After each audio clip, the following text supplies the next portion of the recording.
Hello, hi guys! Magandang hapon sa inyong lahat. This is Chin Rodriguez from Masagari Channel, a faith healer, also mata reader. So ngayong hapon na tatagan natin ang sasabihin sa'yo ng ating mga gabay. So this is monthly gabay for the month of April 2024 for the sign of Libra. So Libra, welcome to my channel. Ano kayong messages, advices ng spirit guides ang ating masasaga for today's video? Ano naman kayang energy or kaganapan sa buhay ng mga Libra signs ang ating mahagilap? So guys, this reading is a general reading lamang, hindi lahat makaka-resonate. Kunin lamang pa makaka-relate sa inyo and comment down below kung kaninong energy ang ating nasagap. And of course, don't forget to like and subscribe my channel and hit the notification bell for more videos update. Kasi maraming salamat po sa mga walang sawang pagsuporta sa aking channel, lalo na yung hindi nag-i-skip ng ads na way pagpalay kayo ng Diyos at may kapal, siksik, liglig, nag-uumapaw na biyayang manong balik sa inyo. So let's see, what is the messages, advices sa iyo ng ating Angel Spirit Guides?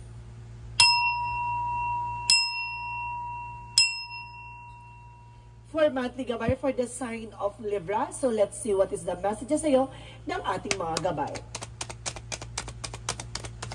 So there is a Four of Cups. So there's a evaluate or analyze. So may mga bagay na kailangan mo pag-isipan bago ka mag-take ng actions, no? Kumbaga may mga bagay dito na kailangan mo ng pagmunihan. Or there's a takes time to making decision, no? And because there's the Knight of Swords. There's a success driven. At the end of the time, sinasabi din sa'yo dito na kailangan kumbaga pag-isipan mo, no, paano kung sinasabi dito magsasucess kaya, magpatuloy ka lang with the High Priestess. So there's a lot of mystery or something secrets. Kumbaga may mga bagay dito na maaaring masagot na, no? And because there's the Two of Swords by indecision. Kumbaga nagkakaroon ka ng indecision dahil because of sa nangyayari sa paligid mo, no? Sa mga nangyayari sa kaganapan sa iyo. Kumbaga nalilito ka, naguguluhan ka kaya hindi ka makapagdesisyon.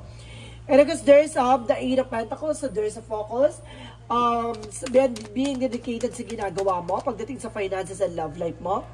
And there's a career din, na kailangan mag-focus ka. And there's a Seven of Cups for a celebration, no? Kumbaga, sinasabi na Seven of Cups is a lot of opportunities. So, and of course, there's a lot of options coming in for you. And of course, there's a Nine of Wands for the silence with the Four of Cups. Kailangan tahimik kang nagmumuning-muni. Tahimik kang iniisip yung mga gagawin mong hakbangin, no? There's a process and progress. So, baga sinasabi dito, kumbaga napakalapit mo na sa success. Kailangan mo lang talaga na i-evaluate or mag-observe, no? So, let's see what is the Knight of Swords. So, there is the Three of Wands. So, waiting for a soul to waiting for a ship. May mga bagay na hinihintay ka. Travel man yan, documents man yan. So, sinasabi dito, makukuha mo yan at the end of the time. There's a trouble, guys. So, let's see. What is the High Priestess? High Priestess represent the judgment. So, there's a wake-up call.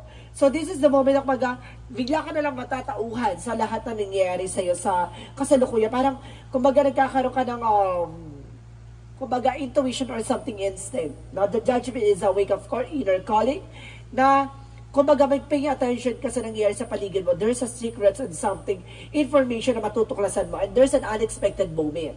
So, let's see what is the Two of Swords. So, there's a strength card. So, there's a confidence. At the end of the day, kailangan magkaroon ka ng kumpiyansa sa sarili mo na kaya mong gawin yung mga bagay-bagay. There's a to observe by decision.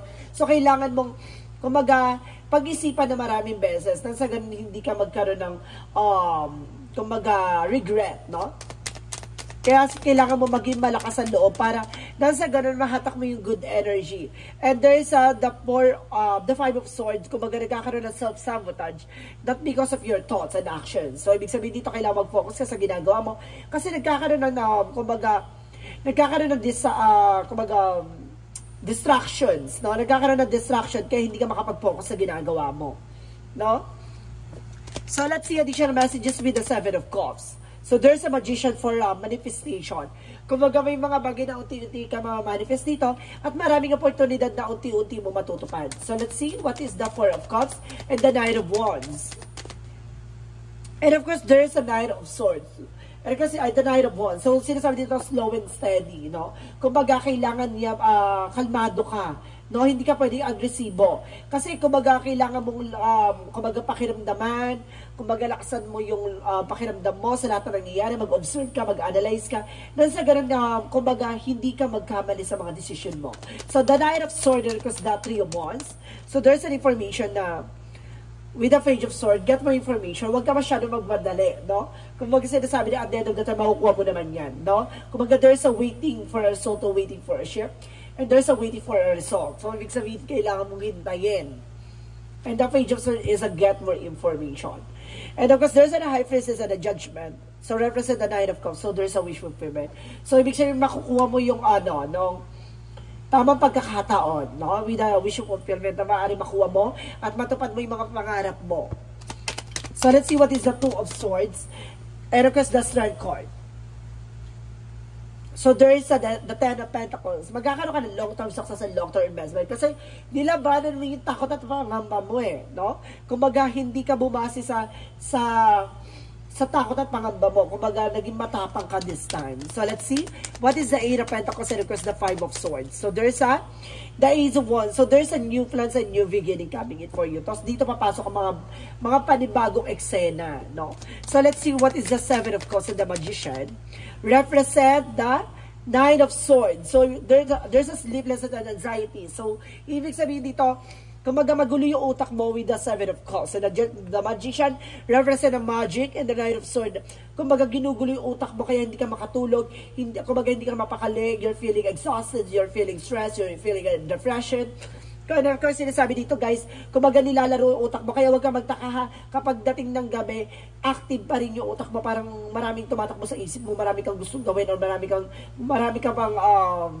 mapapasok na idea sa isip mo. So it means, kumbaga there's some information na gumugulo para hindi ka makatulog na maayos. Kaya huwag ka magtataka guys, nagigising ka sa of nowhere, 2 a.m. to 3 a.m. and 4 a.m. rather. So let's see what is the outcome. Ang outcome is the Queen of Pentacles, being practicality pagdating sa finances. At the same time, there's the Eight of Wands, so there's a fast communication and fast movement, and there's a travel, no? Ibig sabihin dito, kumaga bibilis na ang takbo ng eksena, magkakaroon ng development, at pagbabago pagdating sa finances and career mo. Pagdating sa career, let's see what is additional messages.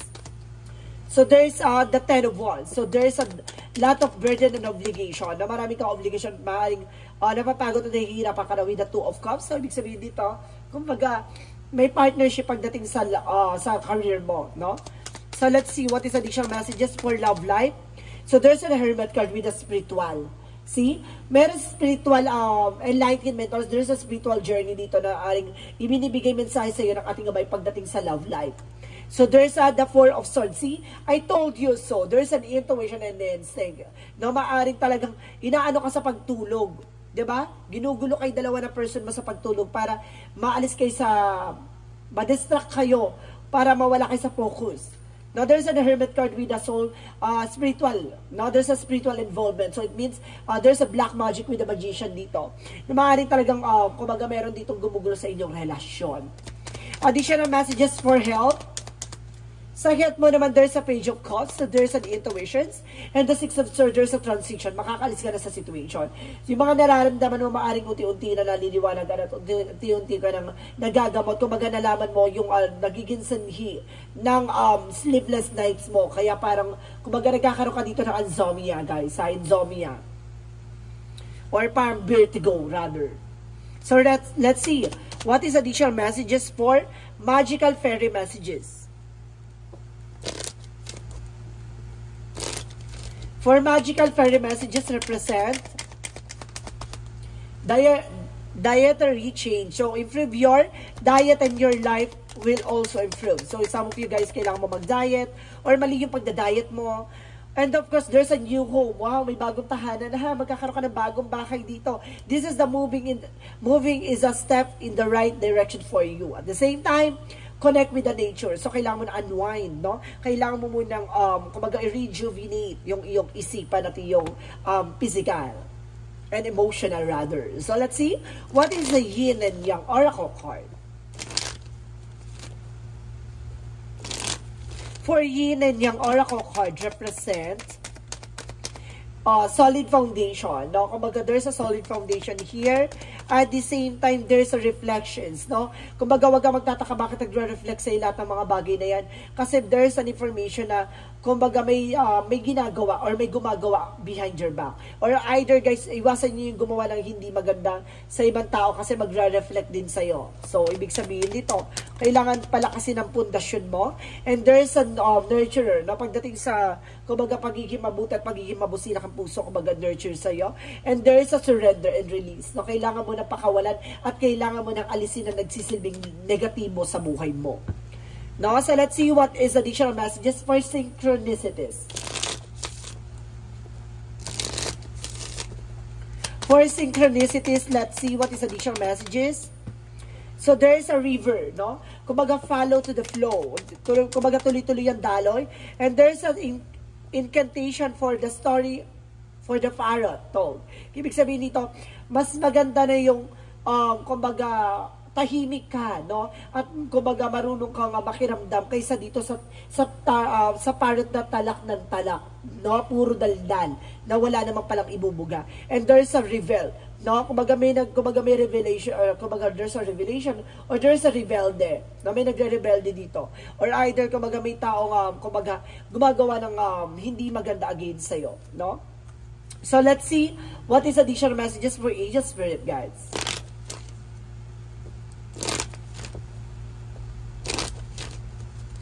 Let's see what is additional messages. So there is a food for relationship. And there is an information with the spiritual, no? Spirituality. So I told you, so may kinalaman talaga yung spiritual sa'yo. At the same time, there's a right passage. So makakapasa ka sa hamon ng buhay. So lahat ng mga pagdadaanan mo na yan, kumbaga part lang talaga siya ng journey mo, no? At the same time, there's a lot of go for it, no? Kailangan mo daw ilaban ng ilaban, no? Huwag kang susuko. There's a resolution, no? Masusolusyon ng lahat ng yan.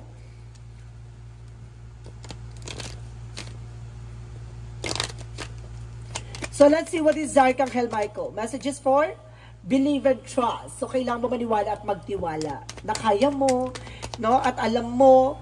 And of course, there's a person that you're asking is about trustworthy. Yung taong kinakausap mo, maaaring mapagkakatiwalaan mo. At the same time, there's a pay attention to your dreams, no?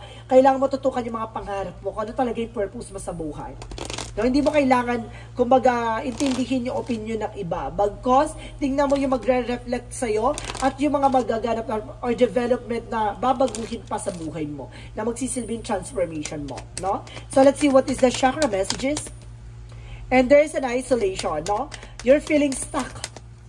No? And of course, there is a bittersweet na pagkatapos ng pait may tamis ng tagumpay.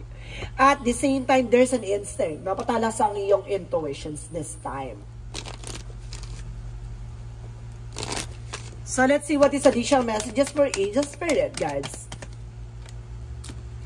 And there is an information with the thinking women. The thinking women. So, ibig sabihin dito, yung person mo overthinker or either kumaga paranoid yung person mo. If you are a woman, ikaw yung paranoid, no? Or either ikaw yung overthink. And there's a door to spirit, no? Bukas ang pinto all about sa spirituality. Oh my God, guys, no? Talaga sinasabi dito, there's a spiritual involvement here. So, let's see what is Archangel Raphael messages. So, there's an acceptance. May mga bagay na unti-unti mo na natatanggap. Or may mga bagay na kailangan mong tanggapin. And of course, Angel's messages for spiritual teacher. Oh my God. I told you so. There's a spiritual teacher. Kailangan albularyo. So, it's all about spiritual. And there's an author, no? Kumbaga, binibigyan ka na ng mensahe at makikita mo minsan dyan yung mga nangyayari sa iyo sa mga libro. No? Mayroong mga, kumbaga, similarities or something, kumbaga, compatibility. And there's an animal. So, some of you guys, no? Kumbaga, may kinalaman ng animal sa iyo or maaaring nakakatulong ang animals for your healing, for your unwind, no? To retreat. So, let's see what is the Monsology. And bring love in this situation. So, mahalin mo raw ang iyong sitwasyon. And there is a nothing will come in this situation. No? Walang mangyayari sa sitwasyon kung hindi ka magtitake ng action. And there is a new start is coming. So, magkakaroon ng panibago simula. At magdadala sa ito ng the answer you need is coming. No? Magdadala sa iyo ng kasagutan sa lahat ng iyong katanungan. Angel Spirit Messages, let's see, additional. For denial, no, i-acknowledge mo yung fear, no, i-replace mo yung awareness, ay hindi sa natatakot ka, no, kumbaga nag-iingat ka lang kako, no. Pero kasi sinasabi dito, there's a loneliness, ay hindi sa nag-iisa ka, no, may mga gumagabay sa'yo, at may tumutulong sa'yo. And there's a friendship, no, there's a friendship involved, maaaring kumbaga may mga kaibigan ka dyan na tumutulong sa'yo, or it's either kaibigan mo pala ang taong naiinggit sa'yo. Additional messages. And there is an information with a new earth. It's happening. Keep holding a vision. So, ibig sabihin, nangyayari na nga. And there's a crack open. So, there's a surrender to the alchemy of life. So, ibig sabihin, kailangan mo i-surrender lahat na nangyayari sa buhay mo ngayon. No? Hindi mo sila kailangan gantihan. Kailangan mo sila ipagdasal. Kailangan mo proteksyonin yung sarili mo, pangalagaan. At kumbaga, may mga bagay talaga na ibabalik sa kanila kaya hindi mo gustuhin. No? Basta, wag kang gaganti. No? Romance angels represent very soon, no? Sa mga susunod na eksena, there's a love. And there is a religious factor. See? May kinalaman talaga about sa spiritual. There's a spiritual path, oh. So, sinasabi talaga, ang inyong relasyon ay may kinalaman, no? Sa spiritual. So, it's either kukulamin kayo or lagi kayo nakukulang or may mga kailangang kasolusyon na pagdating sa love. Maaring madalas na, kumbaga, ginagayo may person mo, no? So, let's see what is an angel's answer. Abundance is here, no? Kumbaga, magiging masagana ka na ngayon. And there is a peaceful resolution at magkakaroon ka ng kapayapaang solusyon. At the same time, there's a big happy changes, no? Magkakaroon ka ng mga pagbabago magaganap sa buhay mo. So, let's see what is the Jesus loving quote said. Jesus loving quote said, He that believe on me, that works that I do shall he do also, and the greater works that this shall he do, because I go to my Father. So see, kung naniniwala ka sa salita ng Diyos, kung naniniwala ka sa ating Panginoon, maniwala ka daw sa lahat ng mga ginagawa mo, kung yan ay makakabuti sa iyo at makakabuti sa ibang tao at makakabuti sa kapwa mo, ay maaaring magkatotoo at matupad, di ba? Kumbaga, yung mga bagay na yan ay hindi mo kailangan, may pangalanda ka na hindi mo kailangan ng approval or approval ng ibang tao, o hindi mo kailangan ng papuri ng ibang tao para lang maging masikat ka or sumikat ka sa eksena na yun para makilala ka. Kung hayaan mo ang Panginoon magbigay sa iyo ng opportunities at the same time ng reward sa mga lahat na nangyayari sa buhay mo. Basta naniniwala ka sa salita ng Diyos, maniwala ka na lahat ng ginagawa mo ayon sa kabutihan ng Diyos ay pagkakaloob niya. Let's see what is angel's number. Angel's number represent 1919, there's a cycle. So, sinasabi dito, karma, warning, judgment, influence, power, and cycles, changes. Karma will be paying you a visit. Release the needs to control because you can force things, learn your lessons so that they don't repeat in the future. Make some space for new experiences. So, see, kung mag-iikot lang yung tadhana at iikot lang yung mga bagay na nangyayari sa'yo, kung hindi mo aayusin yung mga nangyari sa nakaraan. So, ibig sabihin, kailangan mo muna solusyonan kung ayaw mo na maulit sa mga susunod na eksena at susunod na kapalaran mo. So, ibig sabihin dito, kailangan mong tapusin at alisin ang mga negatibo na nangyari sa buhay mo sa mga nakaraang eksena. Kailangan mo solusyonan at tapusin yan para sa susunod na araw at sa mga susunod na pagkakataon hindi na maulit yung mga nangyari sa nakaraan. So let's see what is the messages of life. Messages of life represents beyond limitation. So, sinasabi dito, today, I exceed my own expectations. I open my consciousness to the infinite. There are no limits. There is no end. Everything is unfolding on continuous now. Therefore, I open my thoughts towards a further horizon. I look beyond my perception of reality, beyond all barriers, created my own beliefs and fears. I am now open to new possibilities. So, ibig sabihin dito, kumbaga, hindi mo nalilimitahan yung mga nangyayari sa paligid mo. No? Kumbaga, handa ka na sa mga posibilidad na mangyari. No? Kumbaga, hindi ka na natatakot sa mga kaganapan sa buhay mo. Bagkos, kumbaga, inaalam mo na yung mga posibleng mangyayari. At least, di ba, handa ka sa posibilidad at handa ka sa pagbabago at development at transformation na magaganap sa buhay mo. So, guys, This reading is a monthly gabay for the month of Libra. For the month of April 2024 for the sign of Libra. Maraming salamat po. So this reading is a general reading lamang, hindi lahat makaka-resonate.